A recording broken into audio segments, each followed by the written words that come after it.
Good afternoon आप सभी को। गाबा सर बताइए इस समय का trade. Good afternoon to you. I think जो पसंद है मुझे इस वक्त वो है वोल्टास। इस पर यहाँ पर एक मूव मिलना चाहिए। सेटअप सही है, ट्रेड करा है 1442 के 43 के आसपास। स्टॉप लगाएंगे करीब 1430 का, 12 रुपए का स्टॉप है, ज्यादा नहीं। मेरे ख्याल से फर्स्ट टारगेट रहेगा 1460 का वोल्टास। ओके, ट्रेड हो गया वोल्टास 1443 पे। मानस आपका ट्रेड क्या रहेगा? Good afternoon Virendra ji.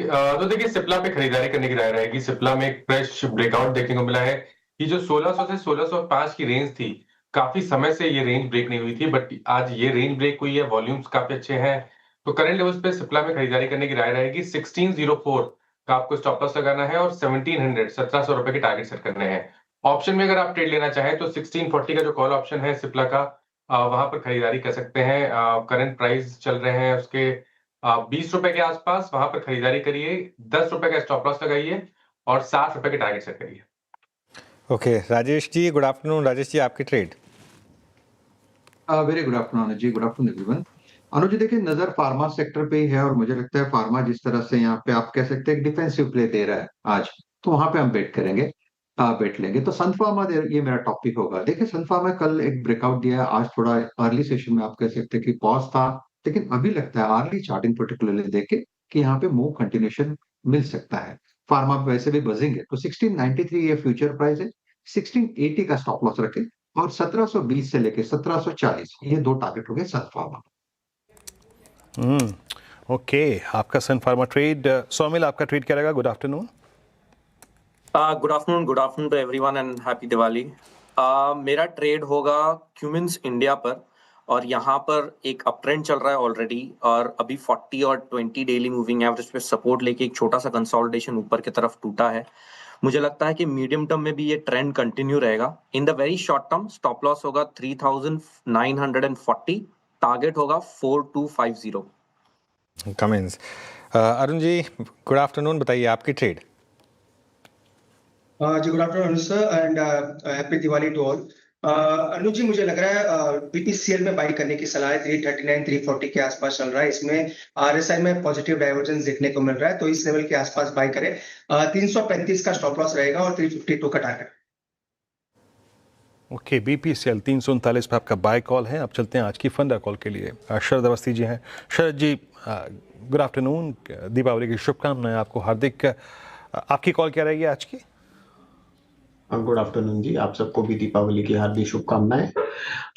हमें लगता है पेट्रोनेट एलएनजी एक बढ़िया बेट होनी चाहिए। लगभग 42,000 करोड़ के आसपास का मार्केट कैप है, और जिस तरीके की कैपेक्स वो दहेज में कर रहे हैं, गोपालपुर में कर रहे हैं, उसका फायदा होना चाहिए। एक जेट्टी का एक्सपेंशन है, उसका भी फायदा होना चाहिए। थर्ड जेट्टी जो दहेज में कर रहे हैं करीब 1700 करोड़ का, और इसके अलावा कंपनी अपने एडिशनल स्टोरेज टैंक्स की कैपेसिटी भी बढ़ा रहे हैं, तो वो भी एक एडेड एडवांटेज है। तो लॉन्ग टर्म में ये सारी चीजें प्ले आउट करनी चाहिए, जो इनके लिए काफी पॉजिटिव है। जो बड़ा ट्रिगर अगले साल सवा साल में प्ले आउट करना चाहिए हमारे हिसाब से, एलएनजी का साइकिल काफी पॉजिटिव रहना चाहिए। प्राइस प्रेशर्स जो post US Russia Ukraine tension की वजह से बढ़े थे, वो अब नॉर्मलाइज हो जाएंगे, और प्राइसेस काफी सबड्यूड रहना चाहिए। उसका फायदा आपको दिखना चाहिए ज्यादा वॉल्यूम्स में, और खास करके कोची वाले टर्मिनल का कैपेसिटी यूटिलाइजेशन जैसे रैंप अप होता है, उसका बहुत बड़ा फायदा होना चाहिए। सरकार की भी लॉन्ग टर्म नीतियां काफी स्पष्ट हैं गैस की का टोटल एनर्जी कंजम्पशन में पाई बढ़ाने के लिए।